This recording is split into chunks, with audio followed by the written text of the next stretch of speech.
이 한국이 화이자, 모더나 등의 mRNA 기반의 이 코로나 백신 제조사들과 국내 백신 생산 방안을 협의 중이다라고 어제 로이터 통신이 전했죠.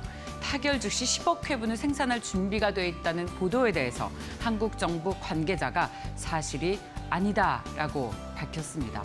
어제 나온 보도 내용을 좀 보게 되면 로이터 통신은 서울발 기사에서 이 보건복지부 관계자가 이렇게 이야기를 했다고 전하고 있습니다. mRNA 백신을 생산하기 위해서 대형 제약사들과 수시로 협의해 왔다라고 인터뷰를 했습니다. mRNA 제조사라는 화이자와 모더나 그리고 바이오엔테크 정도만이 있어서 전 세계 수요를 충족시킬 생산량에는 한계가 있다. 그런데 한국은 숙련된 인적 자원과 시설을 제공하면서 도움이 되고자 한다라고 인터뷰를 한 것으로 전해졌지만 우리 정부는 사실이 아니다라고 정정했습니다. 다음 소식 보겠습니다. 대우건설은 중흥 컨소시엄이 가지고 갈 것 같습니다. KDB 인베스트먼트가 이렇게 밝혔습니다.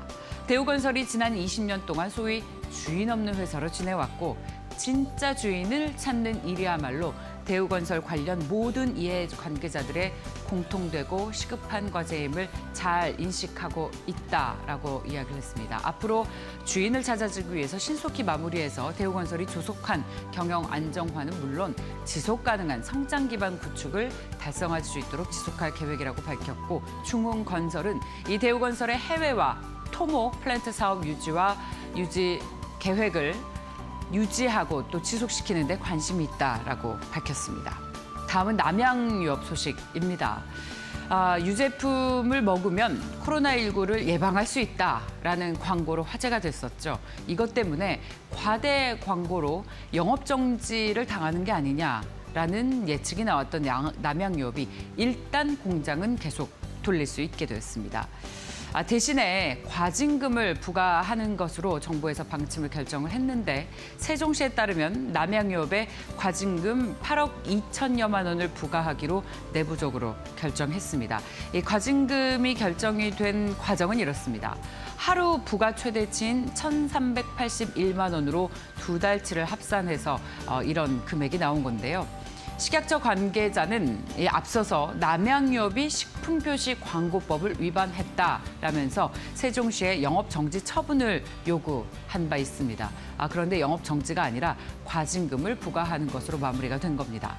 남양유업에서 가동 중인 공장은 경북 경주, 전남 나주, 충남 천안 그리고 세종 등 5곳인데 이 가운데에서 과장 광고로 문제가 된 불가리스 플레인 공장은 세종 공장에서만 생산을 하기 때문에 이런 결정이 내려진 것으로 풀이됩니다. 자, 이 한국은행이 중앙은행 디지털 화폐 CBDC 모의 실험 연구 사업 입찰 마감이 일주일 앞으로 다가왔습니다. 참여 기업의 윤곽도 드러나고 있는데요.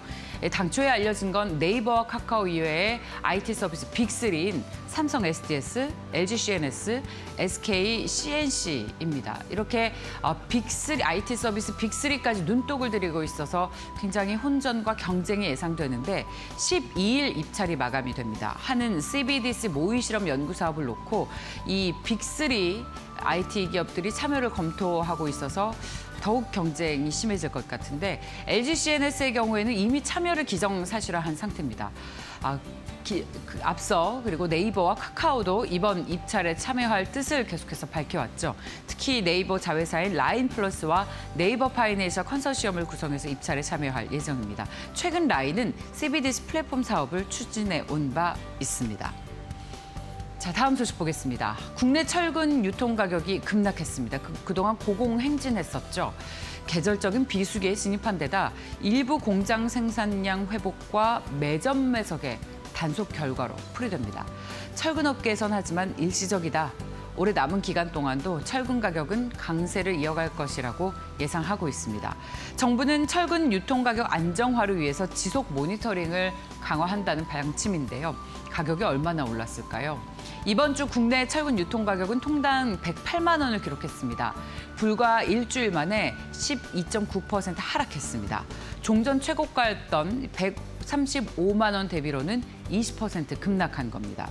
철근 유통 가격이 내린 건 공급이 안정 단계에 접어들었기 때문으로 풀이가 되는데 현대제철과 동국제강, 대한제강 등 7대 철근 제강사 6월 철근 판매량은 95만 6천 톤으로 집계됐습니다. 지난 4월 국내 생산 능력 1위인 현대제철 생산 라인 가동 중단으로 80만 톤대까지 떨어졌지만 이전 수준을 회복한 겁니다.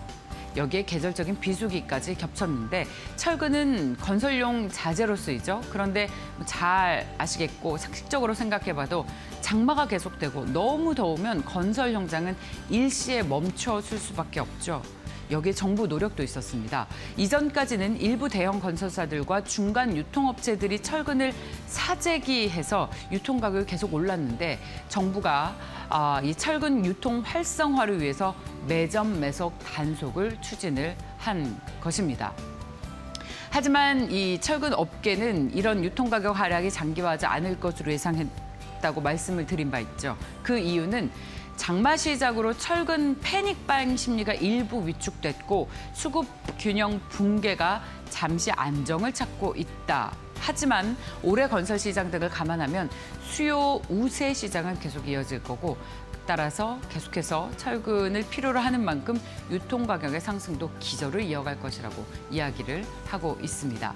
내년 이 대통령 선거를 앞두고 건설 관련 업황 그리고 또 이런 철강 업황은 또 건설 업황에 반드시 필요한 기자재죠. 관련 소식은 계속해서 주목을 좀 할 필요가 있겠습니다. 자, 마지막 소식입니다. 반도체 메모리 사업 포항에 삼성전자에 이어서 SK하이닉스도 기본급 100%에 해당하는 생산성 격려금 PI를 지급한다는 소식입니다. SK하이닉스가 임직원들에게 기본급의 100%를 상반기 PI로 지급한다고 공지했습니다. 자, 올해 SK하이닉스는 주요 사업인 메모리 반도체 사업부에서 스마트폰과 PC에 탑재되는 D램, 낸드 수요가 대폭 늘어나서 업황이 개선됐죠. 그리고 삼성전자 역시 각 사업부에서 상반기 목표 달성 장려금을 공지를 했습니다. 그런데 지난 2월 미국 텍사스주 어스틴 공장 생산 중단으로 실적이 악화한 DS 부문의 파운드리 사업부와 또 시스템 사업부, IM 부문 무선 사업부가 기본급의 75% 수준으로만 상반기 성과급이 정해져서 삼성전자 내부 직원들의 원성 또한 자자하다는 소식도 나오고 있습니다.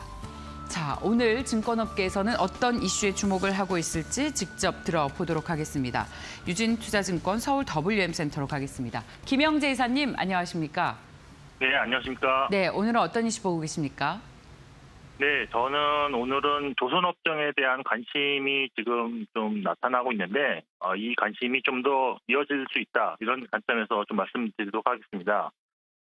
조선업종 최근 상승을 좀 했는데 복합적인 원인으로 상승을 했습니다. 가장 큰 영향을 미친 것은 국제 유가의 상승 및 향후 유가 전망이 좀 더 상승할 수 있다라는 그런 게 나왔다는 점인데요. 현재 국제 유가는 WTI 기준으로 배럴당 75달러를 넘고 어제는 76달러 이상에서 장을 마감하는 모습을 나타냈습니다. 이는 2018년 10월 이후 가장 높은 수준인데 이런 상승의 원인은 물론 수요 증가도 있었겠지만 석유 수출 기구인 오펙과 러시아 등 비오펙 산유국 연합체인 오펙 플러스에서의 감산 합의가 현재까지는 잘 지켜지고 있는 도중에 8월 그 증산에 대한 그런 합의가 도출을 할 뻔했는데 아직은 좀 이루어지지 않을 수 있다는 그런 우려감이 더 크게 작용했다라고 할 수 있겠습니다. 아무래도 델타 변이 바이러스가 글로벌하게 지금 나타나고 있는 상황에서 수요가 다시 억제될 수 있는 상황을 우려해 산유국들이 증산에 좀 회의적이라는 말이 나오고 있는데 일부 전문가들은 내년 배럴당 100달러를 넘을 수도 있다는 분석을 내놓고 있어서 사실 이게 상당히 조선업계는 좋은데 석유를 해양에서 시추하는 해양 플랜트에 대한 수요 증가 기대감에 조선주들이 상승하고 있다고 보고 있습니다. 실제 최근 유가가 상승하면서 삼성중공업이 건조 후에 인도하지 못해 애물단지로 보유 중인 드릴십 5척 중에 한 척이 이탈리아 전문 시추선사에 2년간 장기 용선이 되었고 용선기간 중간에 선사 측에서 매입할 수 있는 옵션이 포함되어 있어서 매각 가능성도 있는 상황입니다. 그리고 조선업의 두 번째 상승 원인은 글로벌하게 진행 중인 신조선 발주량 증가입니다. 상반기에만 신조선 발주량이 2,190만 CGT, 금액으로는 475억 달러로 7년 만에 최고 수준을 기록했다는 소식이 전해지면서 조선기자재 업종 전반의 실적 회복 기대감이 나타났다고 할 수 있겠습니다. 이러한 글로벌 신조선 발주량 증가는 해운 운임 지수 상승에 큰 영향을 받았다고 할 수가 있겠는데요. 현재 대표적 컨테이너 운임 지수인 상하이 컨테이너 운임 지수는 8주 연속 상승해 3,900포인트대인데요. 사상 최고치입니다.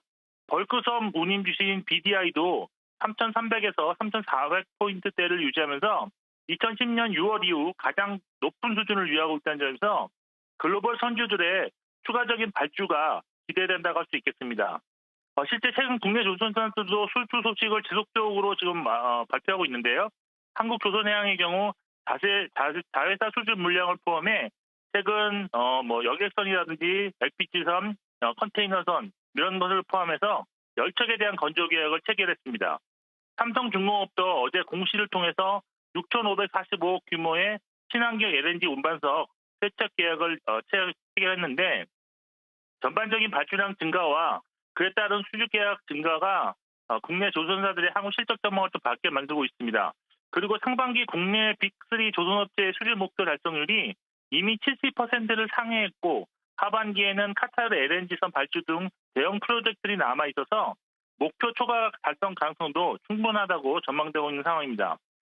따라서 현재 이러한 발주 및 수주 그리고 국제 유가 움직임이 지속된다면 올해 하반기를 저점으로 향후 2, 3년간 꾸준한 실적 개선이 나타날 수 있는데 조선업은 보통 수주가 회복한 이후에 그 이후 선박 가격이 6개월 정도 후행의 반등을 시작하고 그 이후 조선업 실적이 점진적으로 회복되기 때문입니다. 따라서 조선업종 내 한 종목 정도는 포트에 편입 후 장기 홀딩하는 전략으로 진행하신다면 의외의 높은 수익을 기록하실 수 있을 것입니다. 그렇다면 어떤 종목을 매수해야 되는가가 가장 어려운 선택인데요. 저는 투자자의 성향과 맞는 종목을 고르시면 된다고 보고 있습니다. 일반적으로 조선사보다는 조선기자재 업체가 주가 변동성이 크다는 점도 일단은 고려하실 필요가 있고 그리고 만일 조선사 중에서 고르신다면 일단 한국조선해양은 한국 대표 조선사이고 업황과 유사하게 무난한 주가 흐름이 예상되는데 단 지수사로 전환이 이제 예정돼 있기 때문에 이런 면은 디스카운트 요인이 될 수 있습니다. 대우조선해양은 일단 선박 인도 스케줄상 2024년부터는 좀 도크가 비워져 있는 상태로 향후 수주가 타사 대비 크게 증가할 가능성이 있다고 일단은 판단되는 그런 종목이고요. 삼성중공업은 유가 상승의 최대 수혜 가능성이 있는 조선사로서 유가가 추가 상승할 경우 아직 인도하지 못한 드릴십 5척 매각 가능성이 있고 또한 무상감자, 유상증자 이후 재무구조 정상화로 하이리스크, 하이리턴 전략이 유효한 종목이라고 생각하고 있습니다.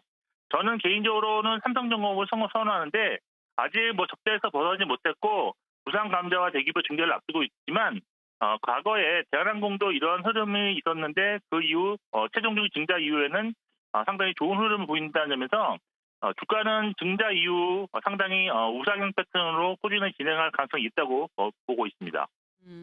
네, 알겠습니다.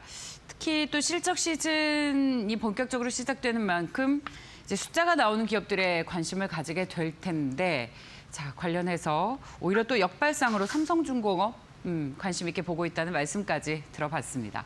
잘 들었습니다. 네, 감사합니다.